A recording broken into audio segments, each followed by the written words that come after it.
Well, welcome back to another Dynodaze video. An FN2 in the house today. The lads have already fitted a Japspeed 4-to-1 manifold, and now it's time for an ecutek map. So let's get it up there and let's get working.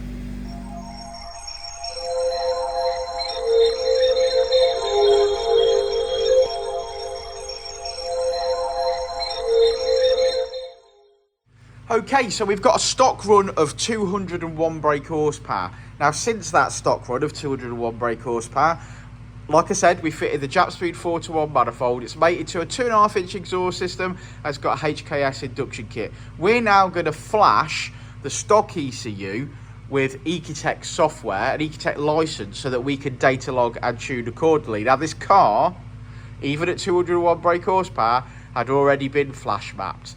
So now it's time to actually show this car what it can do.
Silver FN2.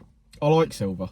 Yeah, we've already seen this car previously on the dyno, haven't we? Yeah, it's been on the dyno before. Just what I would call I say a stock run, but I think this has had a flash map, has it not, before? Yeah. So I think that's why we dynoed it originally with a flash map, and just to see what power it was producing. It made 201.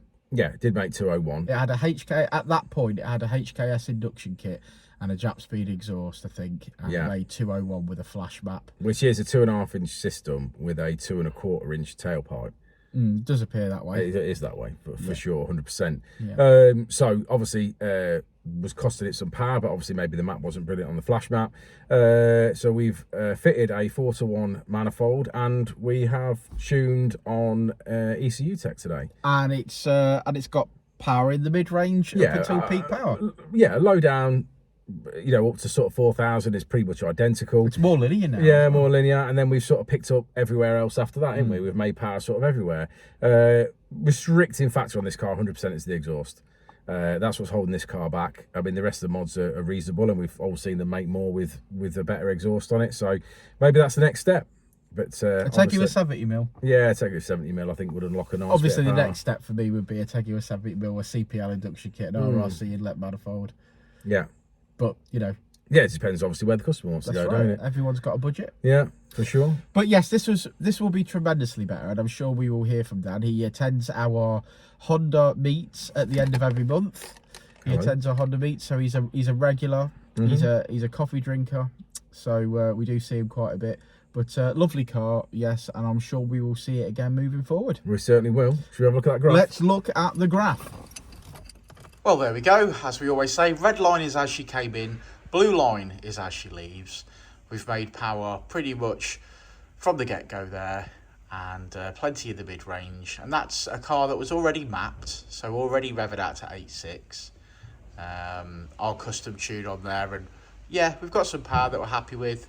He's going to be happy with his flames as well. I know he wanted some.